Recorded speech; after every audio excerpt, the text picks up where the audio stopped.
I think maybe 6 years in, we met JOOLA and they wanted to expand their presence in table tennis in the US. In 2019, we had the opportunity to acquire the parent company, and then 2020, the pandemic hits. I'm Aaron from the Pickleball Clinic, and the following is an interview with Richard Lee, President and CEO of JOOLA, one of the leading pickleball and table tennis companies in the world. Over the past 2 years, I've had the opportunity to speak with Richard twice. Once in New Orleans last year, which you just saw part of, and again in Las Vegas this year, which you'll see in a moment. My goal was to uncover the backstory of JOOLA and how Richard built the brand into what it is today. What shocked me though was Richard started off running table tennis tournaments with no intention of selling products. And when he did start selling products, he had no intention of selling pickleball paddles. Though of course, great leaders allow businesses to evolve naturally. And as opportunities came his way, he capitalized on them. I was so fascinated by the story that after our first interview, I knew I needed the chance to speak with him again and dive deeper into who he is, some of the challenges he's faced, and his vision for the future. I wanted to first just talk about, you've obviously done some incredible things, bringing JOOLA into the pickleball space, growing JOOLA as a table tennis brand, and would love to hear your backstory getting into pickleball, getting into table tennis, and really how you came to be. Sure. So I started playing table tennis when I was about 12. Got a coach and started playing it competitively in Maryland. Made it onto the junior national team. I got a bunch of junior titles from table tennis, but it was always limiting because the rest of America really doesn't see table tennis as a sport. So what I was trying to do out of college was to create a company to kind of let Americans see more of the competitive side of table tennis. So ran North American table tennis, was running tournaments all over the country, and halfway through, I think maybe 6 years in, we met JOOLA, and they wanted to expand their presence in table tennis in the US. At the same time, we were looking for a sponsor for our events. So I think this was in 2006 that we signed a distribution agreement and a sponsorship agreement with JOOLA. And since then, we've grown the brand in table tennis extremely strong in North America. In 2019, we had the opportunity to acquire the parent company, and it's a German company. Went ahead and did that. And then 2020, the pandemic hits. So like everyone else, had nothing to do at home, looking for outdoor activities. And we finally tried pickleball. First time we tried pickleball, we saw Ben and Collin there. We didn't know who they are. Went home, Googled them, and we were like, wow, this is, they're in our backyard. They're from Maryland. They played table tennis at Maryland Table Tennis Center before. So there's so many connections there. And from there, we started to tinker with the products. With our experience in manufacturing from table tennis, we also felt that we could do better on a paddle. So we started innovating, and then had an opportunity to meet up with Ben again and say, hey, does this work for you? He was looking for a new sponsor, and everything just lined up. So April 1, 2022 is when JOOLA entered the pickleball market. I'm Aaron with Pickleball Clinic, here with Richard Lee, President and CEO of JOOLA. As the leader and product genius behind probably the most innovative company in pickleball overall, I'm drawn to want to geek out and ask about a lot of paddle technology, but as a founder and business owner, my heart really wants to understand more about the story of JOOLA and how you've created such an incredible organization. We spoke about a year ago about the story, how JOOLA came to be, and I think I was so drawn into just going question to question that I didn't dive deeper into something you brought up, which I think is really one of the more incredible stories in the founding of pickleball companies, which is how you actually went from what you were originally doing into a product distribution. You had North American table tennis and essentially had a sponsor that you were looking to bring in that turned into a North American distribution agreement that eventually turned into you purchasing out that parent company, which was incredible to me because it seemed like you weren't at all anticipating doing anything more than just running table tennis tournaments with the sponsor. But can you talk a little bit about your initial ambition running table tennis events, and if you at all had any ideas or plans to try and create or sell products? Yeah, thanks for having me, Aaron. And I think for me, it's been the evolution of a business, more or less. As I've gone through my own career as an entrepreneur, I learn more, and I want to try different things as well. Some things we have done well, but I'll say that we've had countless failures as well. So it depends on how you take those failures and how you can learn from those experiences. So going through all those years of changing and innovation, and kind of almost finding yourself again in a probably like a parallel or slightly different industry. I think that's what gets me excited, being able to try new things, and that's kind of where we are today in pickleball. Is that it's an evolution from us as a company being involved in a parallel sport like table tennis, and taking everything we've learned there, bringing in some of the strategies, some of the marketing, and we were working on shoestring budgets in table tennis, and we had to find innovative ways in marketing and outreach to be able to do a lot of things to get attention from the sport of table tennis. And applying what we learned there into pickleball, we just have been able to get a lot more scale here. So it's been exciting to be involved in the sport of pickleball. Running table tennis tournaments is, I'm sure, exciting, rewarding. It's an amazing endeavor, but you obviously completely changed things up when you first took on a distribution agreement, I believe around 2006, and then decided to pursue buying out that parent company. So what were the light bulb moments that made you decide, first, let's not only run tournaments, but let's start distributing product, and then the second light bulb moment to say, let's actually buy out that company and take everything in-house? Yeah, I would say we work with a lot of different brands in the sport of table tennis. Some were good, some were really difficult situations working with them. So I think it was an opportunity for us to kind of take some things into our own hands. Working with other distributors of the sport of table tennis in the US, we felt that they weren't really fully understanding of what it means to be a sponsor, what it means to really think about how to grow the sport.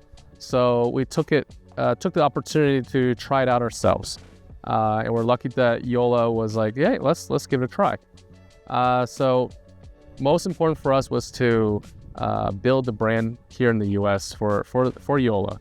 However, a lot of their products weren't suitable for the U.S. market, more for the European market. So with that opportunity, I had to take it even further. I started to take a lot of trips overseas, mainly to China, to learn about the process of manufacturing, product development, and it took many, many years for me to figure out how to work with factories, how to develop products. Coming from an engineering background and putting that into practical use took a lot of learning and wrong turns and everything. So that was exciting. It was very interesting to be able to take that into the sport of pickleball now.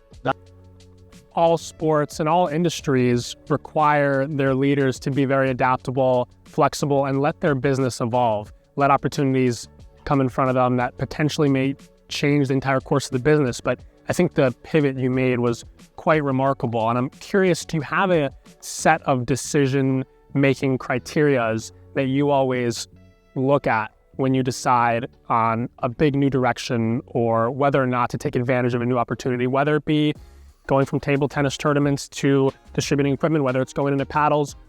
What is that decision-making criteria you as a CEO look at? First of all, do you have the bandwidth to focus on this, right? If you can't give your full effort to it, there's a big chance it's not going to work. But second is whether or not you are really creating a competitive advantage in that space. If you can't innovate, if you are just selecting some paddles from a factory, or you can't get the right players to represent you, all those things are important for you to really jump into a space, because if you don't have a competitive advantage, then you're just another commodity player. And for us, that was important. We had to kind of see, well, what is our entry point into the space? If we can't be special, why do it? And I think we were we went along a pathway to kind of see, all right, can we create something better? And the development of a paddle that really could be used by the pros, that was the first step. And that's when we said, hey, we might have something here. When Ben said, I'm willing to use your paddle in tournaments, I'm willing to come on board. That was basically the defining moment to say, all right, we're all in. Jumping back quickly, final question about the sort of table tennis days. I'm curious, you guys started distributing in North America. You realized you were able to understand the market here differently than maybe the German parent company was able to. Was the acquisition idea something that you guys initially pursued, or was it an idea you came to together, or how did that initial sort of buyout acquisition idea transpire? Yeah, I mean, we jumped into working with the JOOLA brand in 2006, and at that time, Tom and I were the ones that kind of had the initial conversations. And JOOLA was a very legacy brand in the table tennis world, very well known. And we all laughed about like, hey, what if someday we could lead up this company? And then it took a little bit longer than 10 years. It was 13 years. But the previous owner, he was looking to retire, and he had a couple of exit plans that didn't pan out. And we were the ones in the world that was really focusing on the JOOLA brand for him. So it was almost a natural decision for him to allow us to acquire the German company. But yeah, that was a decision that we made not lightly. It was what can we do really to make the JOOLA brand better? And without that, we wouldn't do it either, right? So that competitive advantage, that the new logo that you see, the triangle logo, that was something that our American company actually developed before we actually acquired JOOLA, because we wanted to say, all right, well, can we really do it? So we kind of tested it out, kind of felt it out, like create a strategic plan. What would it be like if we were to acquire them? Through different means of storytelling and publications, CEOs a lot of times are equated to superheroes, rightfully so. But at the end of the day, you guys are people. We all have emotions, and we have tough times making tough decisions. And so while maybe every bit of research, the discussions with the team, let's say making a big decision going into paddles, might look perfectly like the right decision, you still have to develop that confidence to jump right into the deep end. As a leader, developing that confidence within yourself and inspiring the team, how are you able to muster up the confidence to take on such large challenges and engage in new pivots in a space that you might not know exactly how things will turn out? It was a lot of risk. It was definitely a big pivot for us. We definitely did as much research as we can, but it all comes down to really how much effort and hard work you're willing to go in. What's your risk tolerance? And we felt like, let's jump in and let's give it a try. And we were fortunate, and I'll just say this, it comes with a huge amount of luck as well, but you have to be prepared. And if you have your right preparation, really ready to work really hard, then you have a huge opportunity to succeed. So I think us jumping into pickleball at the right time, a lot of it was luck, but we had the right things in place. We had Ben, we had the growth of pickleball growing at the time. We had a great product, and validating that product to make sure that people like it, people are going to use it. That made us say, all right, let's give it a try. Any leader trying to build an organization or create success for themselves or their team needs to have a special ability to bring in great people and inspire them. Whether it's a CEO building a team, a coach building a team of coaches, or an athlete trying to build a support system. I did a quick interview montage here. I'm not sure if it'll come out before or after this, but I asked every team member what makes JOOLA different. And pretty much every answer started with the people. Not, we make the best technology, we're super innovative. Yeah, they talked about that, but they started pretty much instantaneously with the people. We love each other, we're a family, and that isn't something that just naturally transpires. That comes from the top down. So for anybody trying to lead an organization or build a successful support team, how do you create an organization of inspiration, of happiness that trickles down to everybody in your team? You're absolutely right. It's from the people. And I think I personally have recruited a lot of our leadership team members. And I'll tell you a story about my last recruit.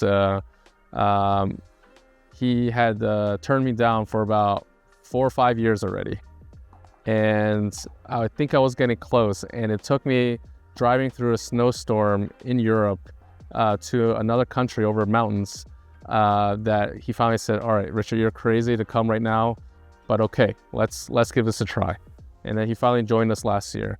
But when I see someone that I feel like is really going to add value to our team, it becomes really important for me to try to bring that person on board. The talent needed to succeed in all these different areas of the business you really need to find the right people. And it's not easy. It really takes a lot of energy and time, and you're going to make plenty of mistakes. But when you do find that person, you got to make sure that they're going to come on board and really be a contributing member of that team. And it's got to be a match in terms of personality and the excitement towards what they're trying to accomplish here. Yeah, you guys have accomplished so much. I think when you're leading an organization in the eye of the storm, it's sometimes hard to realize how fast things are moving and how far you've come. I was thinking of a comparison for this question while we were on the plane over here, and I realized the comparison is the plane. We're traveling essentially light speed in the air, but it feels pretty slow. It doesn't look like we're zooming past clouds, but from the outside, people see us going pretty fast in the sky. And yeah, that might be the case for you. I know it's the case for us building our organization where, there's so much going on. It's hard to realize how far we've come. And then we see people like an uncle to a nephew. Oh my God, you've got so much taller. Reflecting for a second on how far you guys have came from 2006 when you started distributing table tennis paddles in America. Can you talk a little bit about how far JOOLA has came as a team, as a brand, as an organization? Yeah, it's all relative, right? So, I mean, when you're in it every day, you don't get that feeling. But yeah, when you zoom out a little bit, you're like, whoa, like we have now 350 employees, 350. When I started, when we acquired JOOLA, it was less than 100 total. So we've grown tremendously, and sometimes it's just a surprise, everything that you're building and all the accomplishments you've made. Last year was very difficult for us. And it was really amazing how the team was able to get together and really, work through all the difficulties that we had. And it really showed me that the people that we have are so important to be able to accomplish all these complicated matters that do come about. Yeah. Another thing that, I think comes along with being a leader, and one of the most important parts of being a leader is being able to bounce back from crisis, and not only bounce back, but use it as a positive. I'm probably butchering this terminology, but there's maybe a Chinese symbol for crisis. When said backwards, it's opportunity. There's the yin and yang, and organizations sometimes face crises that they don't take advantage of. I think you guys have faced certain things that have actually, in the long run, helped elevate your brand. There have been some, because of the in different organizations out there and paddle certifications. There have been some Gen 3 paddles banned, and different messaging out there around what's going on. But JOOLA's said that we're going to give you extra credit if you want, and we'll deal with the full refund and all these different things that you guys are doing to tend to your community. What's your approach internally dealing with the team and externally with your community of players and customers? When you're faced with a crisis, what are your steps? Well, everyone says this, but the customer is number one, and that holds true. We need to make sure we take care of the customer. How do we do it? We have to get together and say, like, okay, there's going to be 1,000 phone calls over the next 30 days. How are we going to cover it? And so we pull our team together and really try to work through those issues, the messaging, so that people feel like, all right, we really care about the community. It is because we do care about the community. I play pickleball all the time too. I would say half our staff does as well. So we're really part of this community that we want to make sure that, everyone feels, hey, JOOLA is really in it for the long run. we're not trying to just make a quick buck. We're really trying to make sure that customers really feel that they're taken care of. Yeah. And a couple questions about the paddles, the fun stuff.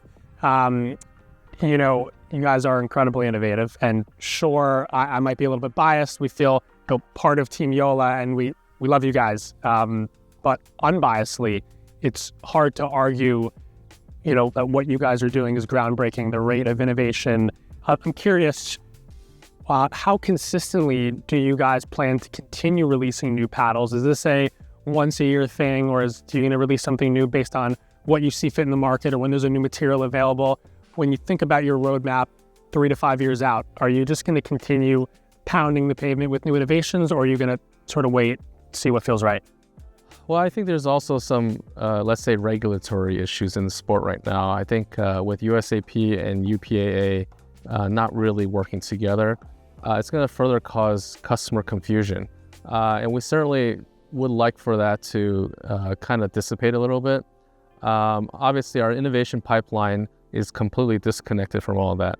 We're continuing to innovate through whether it's materials, mechanical, chemical, and responses from our players and the community, trying to figure out, hey, what is it that the players are looking for? The way it's managed right now from the regulatory perspective is more, in the wrong direction, in our opinion. So what we are really focused are on the players, and if it's needed for us to continue to innovate at this pace, we certainly will. We have innovations that we can release products for the next 5-10 years already, but it really is thinking about it in a way that it's good for the consumer, that we don't confuse them, that we don't rush into something that suddenly people don't understand why we're doing this. When you think about the process of starting from scratch, creating a new paddle, bringing it to market, putting it in the hands of players, I'm personally not a paddle scientist like my co-founder Matt is, like you are. I just play with the paddle. I say, wow, this is incredible. I know you're obviously leading the business, but you're also very deeply embedded, leading the strategy of the engineering and creating the actual innovations. What do you start with when you want to build something new, paddle or something else? Is it the material you want to use? Is it the effect that you want to create? Is it consumer feedback? Does it based on the situation? I think people will be interested to know, sort of leading these new endeavors. Where do you start? It's kind of different directions for sure. There's some long-range innovation that is completely disconnected from what's currently being sold right now. But what is currently being sold right now, we always want to look, okay, what is the current feedback from the players? Is there something that we need to improve? And for example, the 3S, we asked our players, hey, what do you want further from this paddle? And they would tell us, well, we want more stability, we want more balance, we want more solidity, maybe a little bit more speed. And so that's really what we've built into the Pro 4. And I think the feedback so far has been tremendous. And, a lot of people question, hey, they just talked about this new paddle. How are the pros suddenly playing with it already? But actually, all the pros tried the paddle last year. We already validated last year with them. They're like, yes, this is the paddle that we feel we can play with. So way back last year, we already decided this is the paddle we're going to create, validate with the pros. And we don't give a pro a paddle and say, hey, this is our new paddle. Next week, you have to use this new paddle on the tour, and you have no choice. This is the only paddle you can use. There's no way our pros would accept that. There's no way we would want to ask our pros to do that either. This is their life. This is their where they provide for their families. So we want to make sure that whatever they're using, they're comfortable with.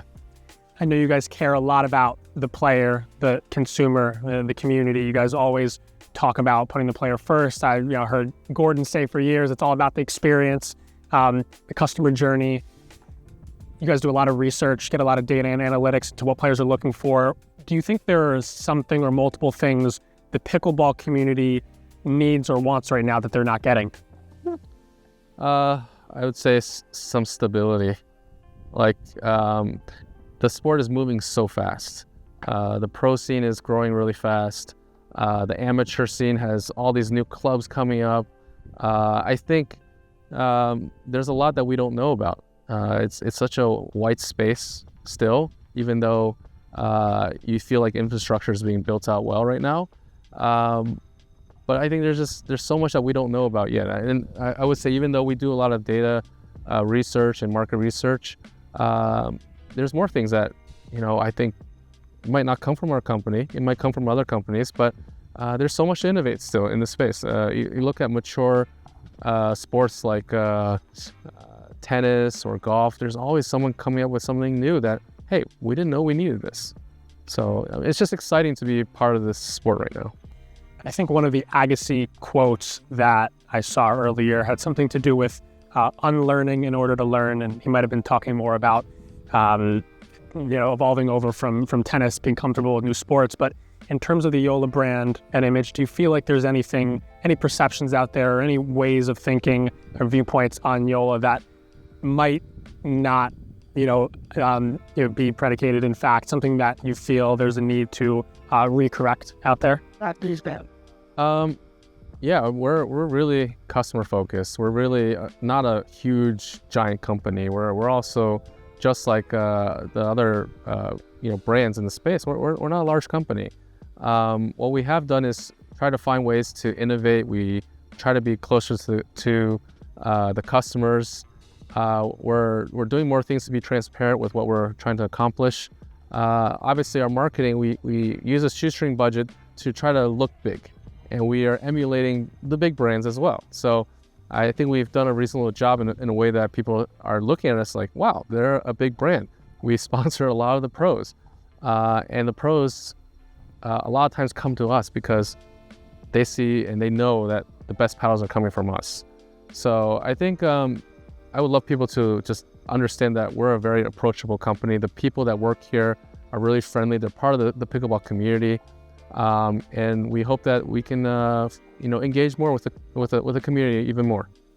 Speaking of approachability and gaining further insight into the people behind the paddle, obviously your team members look up to you and have nothing but incredible things to say about you. In terms of the public, I'm curious, is there anything that you want the public, the players, the community to know more about Richard Lee, the owner, the president, the CEO? I wish I could play more pickleball every day. I enjoy the game so much, the community, the camaraderie. I wish I could play more tournaments, but it's just right now scaling the business, growing it, and a lot of things that have come about this past year. I think there's a lot of rumors. There's a lot of people making stuff up, and we try to stay above it. We never badmouth any other brand, any other people. We're trying to keep things positive. We really want the best for the sport. We want to be that influence into growing the sport further. Work-life balance, or balance in general, those are terms out there that are highly debated. Whether it's a player that is trying to balance the business side of their career or their other job with their pickleball, whether it's just a normal 9-to-5 employee at some company that wants to balance playing pickleball with their home family life, or another leader like yourself trying to build an organization but also enjoy the other important parts of life. What's your take on work-life balance? How do you build such an incredible organization, but also you have a lovely marriage and a family? How does it all work together? I would say work-life balance changes depending on what stage in life you are. When you're younger, when you don't have that many responsibilities, you can go all in. If you love what you're doing, whoever feels like they're burned out, even though you're working crazy hours, if you have that passion, you love it, go for it, right? But when you're older and you have kids and you have more responsibilities, yes, absolutely, you need to make sure you're taking care of them and you need to balance your life. But at the same time, if you have the passion, you don't feel tired. Like these past 2 days, our staff and our crew here, and even myself, we've worked long hours, but this is fun. This is so fun, and I don't feel tired from this. I feel even more energized. Like when I go home from the conversations here, I feel like, like I want to do even more. So, I think balance is definitely something. If you're doing something that you don't feel excited about, and you want to probably find that balance of where you find excitement. And I think that's really, in my mind, like where you get balance, if you're really pursuing things that really excite you. So Pro 4 lines coming out soon. That'll be great. Anything else we should be excited about from JOOLA over the next 1 to 3 years? We're building out our assortment even more. So as you heard, the 3S is having a price drop down into the lower 200 price points. We have complete rebranding coming together that's focused on the lifestyle side of pickleball. And we feel like we want to engage even more with the customer. So there's more things to come. The Agassi brand is definitely a huge part of our next phase of focus on getting more people into pickleball. Our pros, Ben and Anna, all of them are great in the pickleball space. And when people come to the sport pickleball and they do the research, they're like, okay, Ben is using, or Anna's using this paddle. But more importantly, I think Agassi and Steffi Graf's name, they're going to be bringing in more of the general public who have never heard of anything about pickleball. They've heard of Agassi. And when they hear Agassi has fallen in love with the sport of pickleball, I think it'll give them an opportunity to say, all right, let me give this a try. If Agassi loves it, I know Agassi, I've seen him play tennis.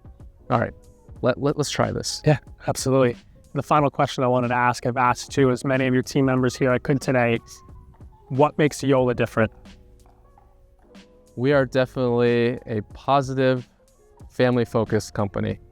I think the positivity, the excitement, and the work that we're doing, we're not just sitting around as a paddle company. We are trying to be the catalyst to help grow the sport as well. So I think that further vision and direction is what gets people excited. I think they'll be continuing to be excited for a long time. All right. Thanks so much for your time. Thank you.